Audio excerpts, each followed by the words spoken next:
January 14, 1944, southern Italy. Cold mist clings to the edges of a shattered vineyard, drifting through the broken trellises like smoke from a dying fire. The ground is soft with winter rain, darkened by mud and blood, and the distant rumble of German artillery rolls across the valley in slow, uneven waves. A small aid post, nothing more than a collapsed stone wall and a torn canvas sheet, struggles to exist in the space between chaos and silence. Men lie scattered around it, some calling weakly, some unable to call at all. The air smells of earth, cordite, and freezing metal.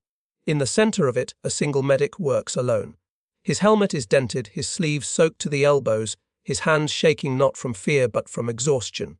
He moves from man to man with steady precision, pressing deep into wounds, searching for pulsing arteries, using ancient pressure methods that long predate modern surgery. He has no morphine left, no bandages left, almost no time left, only technique, and 27 men still breathing. The winter of 1943-44 pressed heavily on the Allied advance up the Italian peninsula. What had been described as a grinding campaign in dispatches felt, on the ground, like a series of uphill battles fought against terrain, weather, and a deeply entrenched German defense. The Gustav Line, an interconnected system of bunkers, stone houses, fortified hillsides and artillery nests, stood between the Allies and the road to Rome. Every mile forward demanded a price. Units from the United States, Britain, New Zealand, India, Canada, and the Free French forces fought side by side, but progress came in small increments. The mountains were steep, the valleys flooded, and winter storms turned simple movements into ordeals. The German 10th Army, commanded by General Heinrich von Vietinghoff, used every ridge and river to delay the Allied push. Artillery spotters on high peaks could see for miles, counterattacks came swiftly. Mines and booby traps littered abandoned farmhouses. For infantry companies on the front line, the greatest challenge was often not advancing, but surviving the hours between artillery barrages. Casualty stations were close to the fighting out of necessity, but still too far for comfort. A single medic, sometimes the only trained medical presence within a few hundred yards, became the difference between life and death. Field manuals described them as non-combatants, but the ground told another story. A medic carried roughly 30 pounds of equipment, bandages, sulfur packets, tourniquets, morphine syringes, scissors, plasma bottles when supplies allowed, and personal essentials. Yet even fully stocked, the kit was never enough for a heavy engagement. In Italy, it became common to run out of everything during a single day's fighting. Rain ruined dressings. Mud contaminated wounds instantly. Shrapnel tore through skin in irregular patterns that were difficult to pack. Arterial bleeding became a race measured in seconds. This is the backdrop against which one medic, serving with an American infantry regiment during the assault on German positions south of Cassino, found himself on January 14, 1944. His name appears in battalion aid logs and after-action reports, not for heroism sought, but for the survival of men who should not have survived. The reports describe a sudden, concentrated barrage that hit the forward platoons as they attempted to shift positions along a vineyard slope. Multiple casualties fell almost at once, scattered over a space too exposed for easy retrieval. The medic moved alone because no one else could reach the men quickly enough. The terraced ground cut by narrow tracks, forced him to crawl, drag, or slide into shallow hollows while shells burst around him. The German artillery had zeroed the vineyard hours earlier. Each step forward risked another impact. But evacuation teams could not move until the barrage lifted, and wounded men lay bleeding in the open. What stands out in the records is not only that 27 men survived, but how they survived. The medic did not have plasma. He did not have enough tourniquets, and for several of the wounded, fragmentation had opened major vessels that normally required surgical ligation. Instead, he relied on pressure techniques, direct pressure arterial compression, improvised packing methods, that dated back not just decades but centuries. Techniques older than battlefield medicine itself, used by military healers from antiquity through the Napoleonic Wars, carried forward into the 20th century because they simply worked. To understand the full weight of what happened in that vine-covered slope, we must examine the event from multiple angles, 5 distinct perspectives that reveal the human, tactical, technological, moral, and enemy sides of the same moment. Each angle sharpens the picture, layer by layer. The first way to understand the moment is through the human lens, a medic deciding, under fire, which man can still be saved and which cannot. It is a judgment no manual prepares anyone for. Several of the wounded lay face down in the mud, unable to call out. Others clutched shattered limbs, or pressed their own hands against wounds that pulsed with arterial force. Fear thickened the air more than smoke. Yet witnesses later noted the medic's expression, focused, almost calm, as if narrowing the world to one task at a time. He did not shout, he did not hesitate. He touched a soldier's neck or wrist for a heartbeat, gauged circulation, then pressed straight into the wound with a firmness that made even the conscious men grit their teeth. His presence offered something rare on the battlefield, not reassurance, but order. In a space where chaos dictated everything, he imposed a rhythm. His decisions, who first, who next, created a fragile chain that held 27 lives together long enough to be carried off that slope. Humanity, in its simplest form, was the anchor to everything else that followed. A second angle comes from the tactical environment of the vineyard slope itself. Terrain shapes battles, but it also shapes how men bleed and how they are saved. The terraced ground forced soldiers into narrow channels where shell fragments travelled unpredictably, ricocheting off stone and soil. Some wounds were clean, others devastating. The medic could not simply move from one casualty to another. He had to crawl along ridgelines, slide through irrigation ditches, and brace himself against loose earth while explosions showered him with debris. Each movement required calculation. A low spot gave cover, but trapped water that might contaminate wounds. A raised ledge offered visibility but invited sniper fire. A fallen vine post could serve as a splint but exposed him to shrapnel. Medical treatment under these conditions was a form of battlefield navigation, where each patient location demanded a unique approach. Tactically, the medic used the terrain the same way infantrymen used it for cover, choosing micro-positions that allowed him just enough protection to apply pressure long enough to buy another minute of life. A third angle lies in the techniques themselves. Direct pressure, as simple as it appears, becomes difficult when hands are wet, shaking, or numb from cold. Ancient physicians knew that a well-placed thumb could slow an arterial flow long enough for cauterization. On this hillside, it meant slowing blood loss until evacuation. The medic used pressure points along the femoral, brachial, and carotid arteries, methods referenced in medical traditions from Roman military treatises to 19th century surgical texts. He packed deep fragment wounds with whatever remained of his dressings, then tore strips from undershirts or jackets when supplies ran out. He anchored compresses with belts, bootlaces, or rifle slings. He knelt with full body weight to stanch bleeding when his hands alone failed. These were not modern techniques, they were timeless ones, practiced by necessity across centuries of warfare. Their endurance spoke to their reliability. In a moment when scientific tools were absent, the medic relied on knowledge that had crossed eras and armies, surviving because it was often the only way to keep a wounded soldier alive for 10 more minutes. A fourth angle reveals the chain of leadership that influenced the medic's actions. The infantry company commander had ordered the repositioning movement earlier that morning, aiming to tighten the line before a planned assault. No one expected the German artillery to respond with such accuracy. Radio reports later indicated that the barrage began within minutes of the first squad stepping onto the terraced ground. Leadership now involved improvisation. Sergeants directed men to crawl downslope. Platoon leaders attempted to locate safer positions. Runners tried to communicate with the rear. Yet the medic acted within this fractured chain not as a follower but as a stabilizing force. His training emphasized that care had to continue regardless of leadership breakdowns. Officers could reposition troops, but he alone could prevent a man from bleeding out before stretcher teams arrived. Leadership at that moment flowed not from rank but from responsibility. The medic's choices, made without orders, without pause, without certainty of survival, became the backbone of the company's ability to regroup. Through him, leadership expressed itself not in commands, but in preservation. A fifth and final angle comes from the enemy side of the battlefield. German artillery crews, operating from higher ground, had no knowledge of the individual lives affected by each shell. They adjusted fire based on spotting rounds, smoke patterns, and radio confirmations. Their goal was to disrupt Allied movement along the valley, and the vineyard slope offered an ideal opportunity. Confined terrain, limited cover, predictable routes. For them, the barrage was a tactical action. For the men on the ground, it became a test of endurance. Yet in the gaps between shell bursts, there was an unintended coordination. The medic moved in the few seconds when the guns paused to reload or shift aim. He learned the rhythm. He counted the intervals. He treated wounds in those thin pockets of time when the battlefield exhaled.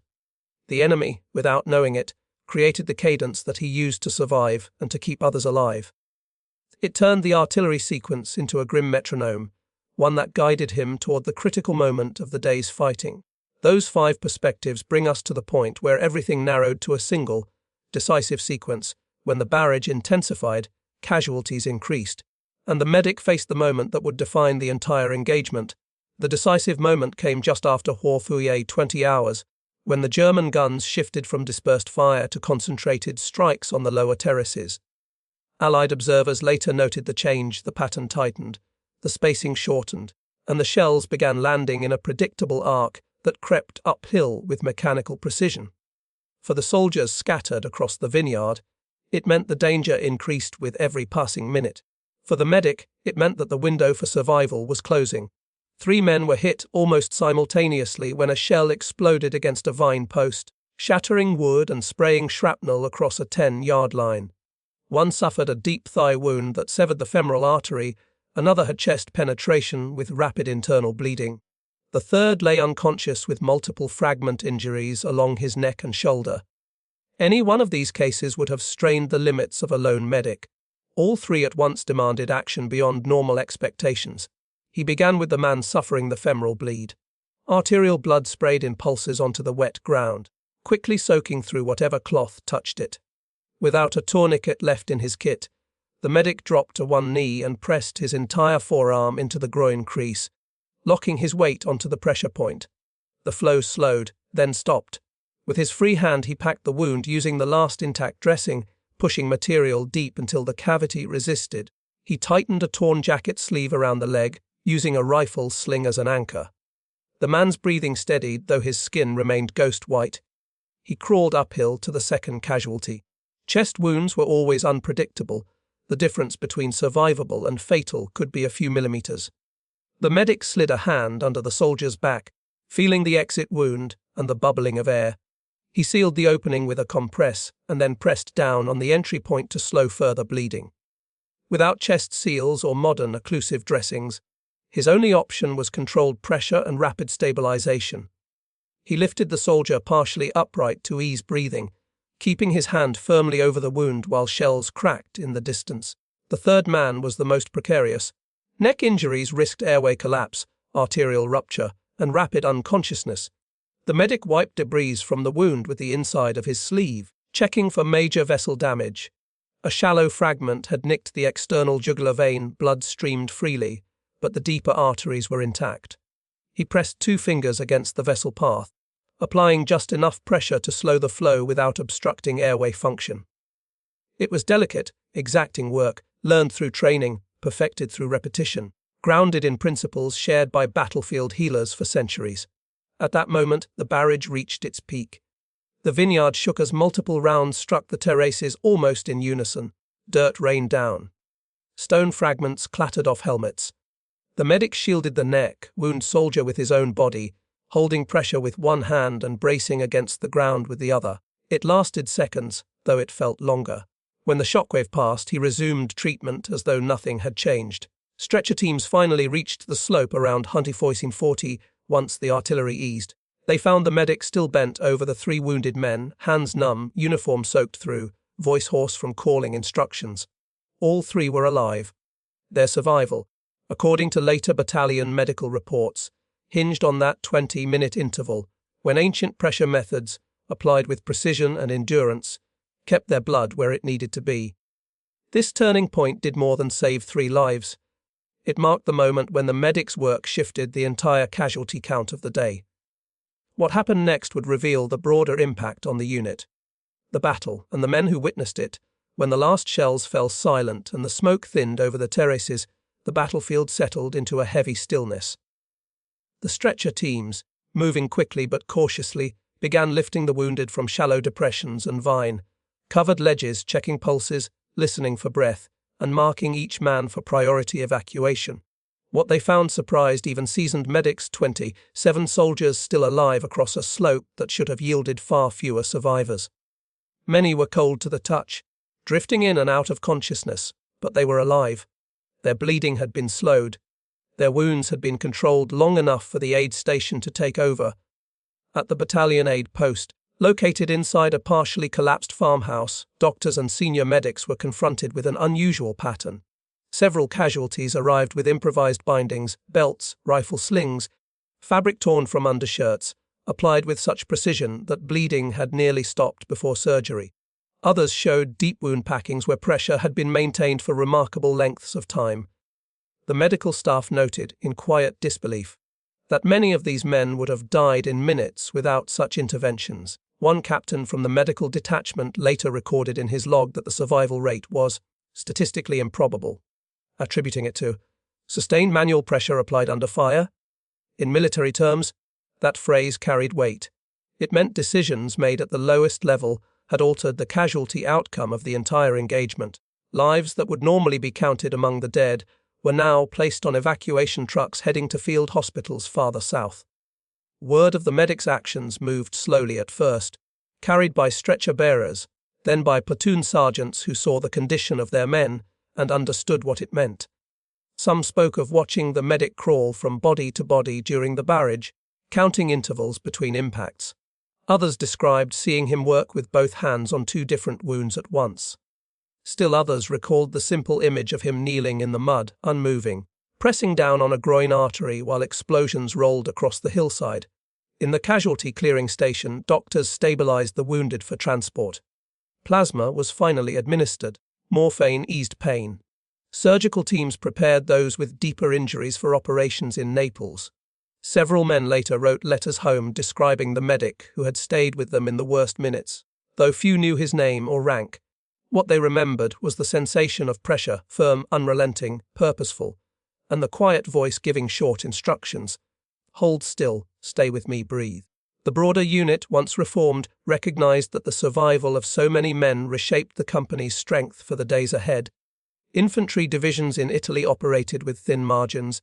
Every soldier who lived to fight another day mattered. The medics' work allowed squads to remain functional, preserved experienced riflemen, and prevented the emotional collapse that often followed heavy losses. In an environment where attrition eroded morale as much as ammunition stocks, saving 27 lives altered the psychological landscape as much as the tactical one. Reports eventually travelled up the chain of command, though not with fanfare.